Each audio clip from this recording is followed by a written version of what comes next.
উদয়ের পথে শুনি কার বাণী, ভয় নাই ওরে ভয় নাই, নিঃশেষে প্রাণ যে করিবে দান, ক্ষয় নাই তার ক্ষয় নাই। আমার ছোট বোন আমি বিদেশে ছিলাম, যেদিন শুনলাম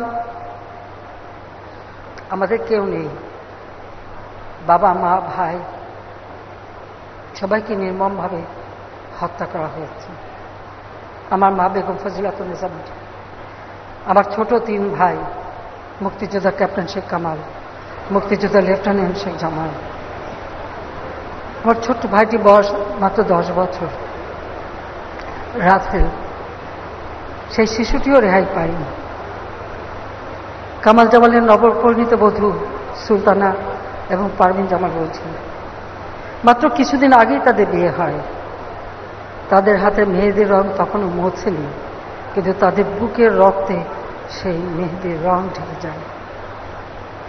আমার একমাত্র চাচা, তিনি পঙ্গু ছিলেন, মুক্তিযোদ্ধা ছিলেন, তাকেও খুনিরা রেহাই দেয়নি।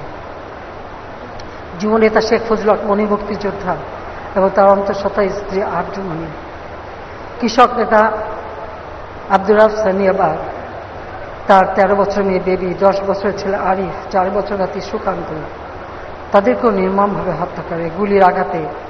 আমার ফুপু পঙ্গু ছিল, আমার 2 ফুফাতো বোন গুলিতে আহত ছিল, ফুফাতো ভাই গুলিতে আহত ছিল। আব্দুর রাফ সানিয়াবাগ তিনিও একজন মুক্তিযোদ্ধা সংগঠক ছিলেন। এইভাবে 15 আগস্ট সমস্ত আপন জনকে হারায়। আমরা জানুয়ারিতে তখন আমরা আশ্রয় পেয়েছিলাম ভারতে, দেশে আসতে পারিনি। তখন জিয়াউর রহমান ক্ষমতায় অবৈধভাবে এসে ক্ষমতা দখল করেছে, আমাদের আসতে দেবে না।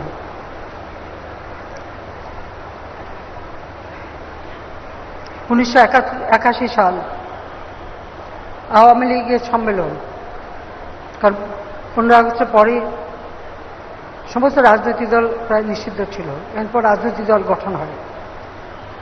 তখন আওয়ামী লীগের কনফারেন্সে আমার অবর্তমানে আমাকে সভাপতি নির্বাচিত করে। আমার ছেলে 10 বছরের, মেয়ে 8 বছরের, তাদেরকে মাতৃস্নেহ বঞ্চিত করে ফিরে আসি বাংলার মানুষের কাছে।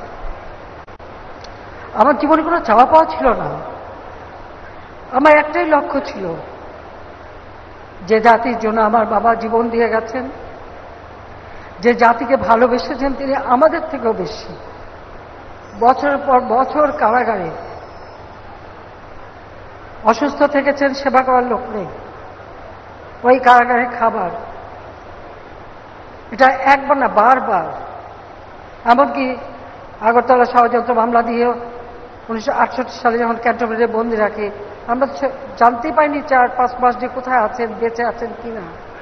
81 সালে যখন 71 সালে যখন গ্রেপ্তার করে নিয়ে যায় পাকিস্তানে, প্রচন্ড শীত, প্রচন্ড গরম, সেই জেলখানার মধ্যে কি অবস্থায় ছিলেন।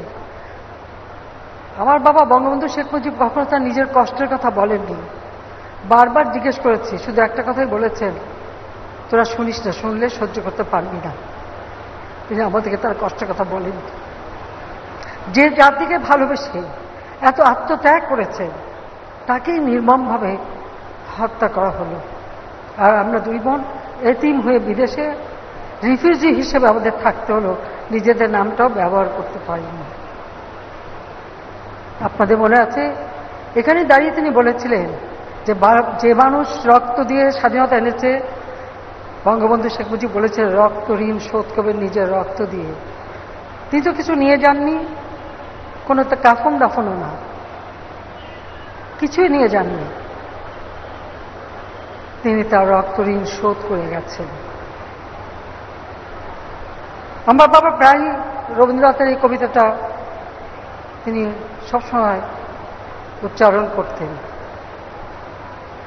উদয়ের পথে শুনি কার বাণী, ভয় নাই ওরে ভয় নাই, নিঃশেষে প্রাণ যে করিবে দান, ক্ষয় নাই তার ক্ষয় নাই।